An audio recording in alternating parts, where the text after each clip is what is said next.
Iran தலைவர் அலி கமேனியை கொலை செய்ய திட்டம் ஒத்துக்கொண்ட இஸ்ரேல் தரப்பு. மிக மோசமான இழப்பை எதிர்கொண்டது ஈரான், உத்தியோகபூர்வமாக ஒப்புக்கொண்ட அதிகாரிகள்.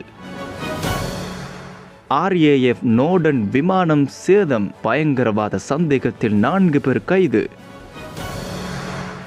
ஈரானுக்கு பணத்தாசை காட்டி பேச்சுவார்த்தைக்கு அழைக்கும் அமெரிக்கா.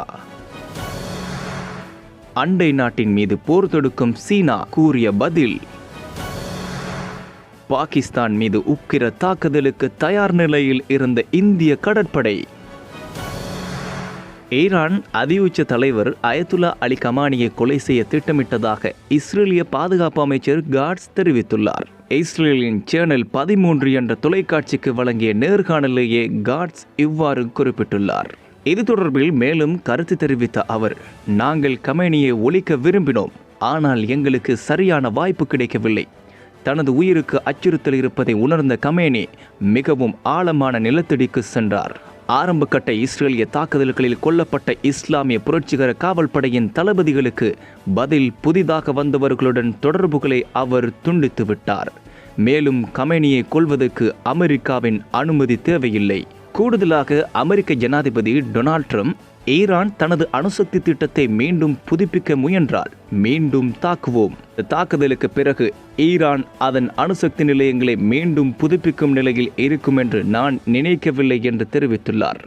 இஸ்ரேலுடனான 12 நாள் போரில் ஈரானின் அணுசக்தி தளங்களுக்கு ஏற்பட்ட சேதம் மிக தீவிரமானது என்று ஈரானிய வெளியுறவு அமைச்சர் அப்பாஸ் அரக்சி தெரிவித்துள்ளார். அமெரிக்காவின் குறித்த தாக்குதலினால் ஏற்பட்ட தாக்கத்தை ஈரான் மதிப்பிடத் தொடங்கியுள்ளதாக அறிவிக்கப்பட்டுள்ளது. சேதம் குறித்து விரிவான மதிப்பீடு ஈரானின் அணுசக்தி அமைப்பின் நிபுணர்களால் மேற்கொள்ளப்படுகிறது என்று அவர் அரசு தொலைக்காட்சிக்கு தெரிவித்துள்ளார். மேலும் இப்போது இழப்பீடு கோருவது மற்றும் அவற்றை வழங்குவதன் அவசியம் பற்றிய விவாதம் நாட்டின் இராஜதந்திர நிகழ்ச்சி நிரலில் முக்கியமான பிரச்சினைகளில் ஒன்றாக வைக்கப்பட்டுள்ளது என்று அவர் கூறியுள்ளார். இந்த சேதங்கள் கடுமையானவை, மேலும் நிபுணர் ஆய்வில் மற்றும் அரசியல் முடிவெடுப்பது ஒரே நேரத்தில் நடந்து வருகின்றன. நட்பு நாடான இஸ்ரேலுக்கு ஆதரவாக ஈரானின் அணுசக்தி தளங்கள் மீது அமெரிக்கா நடத்திய வான்வெளி தாக்குதல்கள் அந்த நிலையங்களை அழித்துவிட்டதாக அமெரிக்க ஜனாதிபதி டொனால்ட் ட்ரம்ப் பலமுறை சுட்டிக்காட்டியுள்ளார். ஈரானுக்கு அமெரிக்கா தாக்கினால் மீண்டும் அமெரிக்காவுக்கு தாக்குவோம் என ஈரான் ஜனாதிபதி சுட்டிக்காட்டியுள்ளார். பிரித்தானியாவில் உள்ள RAF நோர்டன் விமானம் சேத சம்பவத்தில் 4 பேர் கைது செய்யப்பட்டுள்ளனர். ஆக்ஸ்போர்ட் ஷைரில் உள்ள RAF பிரைஸ் நோர்டன் தளத்தில் கடந்த வாரம் 2 விமானங்கள் சேதப்படுத்தப்பட்ட சம்பவம் தொடர்பாக 4 பேர் கைது செய்யப்பட்டுள்ளனர். வியாழக்கிழமை நியூபரி, பெர்கூசர் மற்றும் லண்டனில் நடந்த இந்த கைதுகள் பயங்கரவாத எதிர்ப்பு பிரிவான சவுத் ஈஸ்டின் தொடர்ச்சியான விசாரணையின் ஒரு பகுதியாகும். பயங்கரவாத எதிர்ப்பு பிரிவு சவுத் ஈஸ்டன் வெளியிட்டுள்ள அறிக்கையில், வீடற்ற 29 வயது பெண்ணொருவரும் லண்டனைச் சேர்ந்த 36 மற்றும் 24 வயதுடைய 2 ஆண்களும் பயங்கரவாத செயல்களில் ஈடுபட்டதாக சந்தேகத்தின் பேரில் கைது செய்யப்பட்டுள்ளனர் என்று தெரிவிக்கப்பட்டுள்ளது. இது பயங்கரவாத சட்டம் 2000 பிரிவு 41க்கு முரணாக பயங்கரவாத செயல்களை செய்தல், தயாரித்தல் அல்லது தூண்டுதல் தொடர்பான குற்றச்சாட்டாகும். கூடுதலாக வீடற்ற 41 வயது பெண்ணொருவர் குற்றவாளிக்கு உதவி செய்ததாக சந்தேகத்தின் பேரில் கைது செய்யப்பட்டுள்ளார். விசாரணைகள் தொடர்ந்து நடைபெற்று வரும் நிலையில் கைது செய்யப்பட்ட 4 பேரும் தற்போது காவலில் வைக்கப்பட்டுள்ளார். இந்த கைதுகள் கடந்த வெள்ளிக்கிழமை அதிகாலையில் ராயல் ஏர்போர்ட் தளத்தில் 2 விமானங்கள் சேதப்படுத்தப்பட்ட சம்பவத்துடன் நேரடியாக தொடர்புடையது.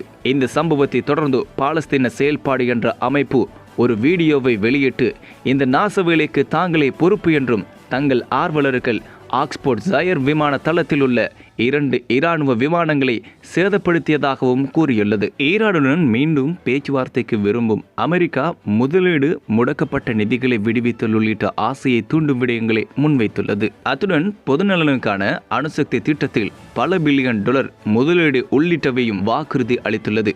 இஸ்ரேலுக்கும் ஈரானுக்கும் இடையே சமீபத்திய இராணுவ தாக்குதல்கள் இருந்த போதிலும் பேச்சுவார்த்தைகள் தொடர்ந்ததாக கூறப்படுகிறது. வெளியான தகவல்களின் அடிப்படையில் அமெரிக்க அதிகாரிகளும் மத்திய கிழக்கு அமைச்சர்களும் ரகசியமாக ஈரானுடன் பேச்சுவார்த்தை நடத்தி வருவதாக கூறப்படுகிறது. மேலும் ஈரான் ஒருபோதும் யுரேனியம் செறிவூட்டல் முன்னெடுக்க கூடாது என்றே அமெரிக்கா தரப்பு கட்டாயப்படுத்தி வருகிறது. ஆனால் ஈரான் தொடர்ந்து மறுத்து வருகிறது.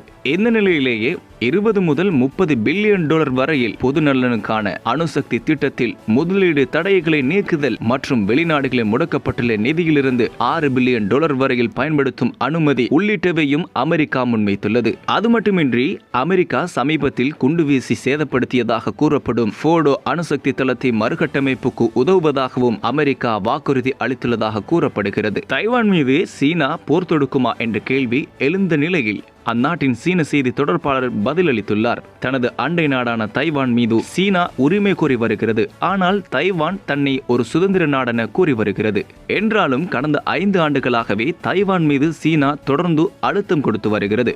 மத்திய கிழக்கில் பதற்றம் நிலவி வரும் சூழலில் தைவான் மீது சீனா எப்போது வேண்டுமானாலும் போரை ஆரம்பிக்கும் என அமெரிக்கா எச்சரித்து வருகிறது. இந்த நிலையில் சீன வெளியுறவுத்துறை அமைச்சர் வாங் யி தைவானின் ஆளும் கட்சி சுதந்திரத்தை நோக்கி செல்வது ஆபத்தானது என்று சாடியுள்ளது.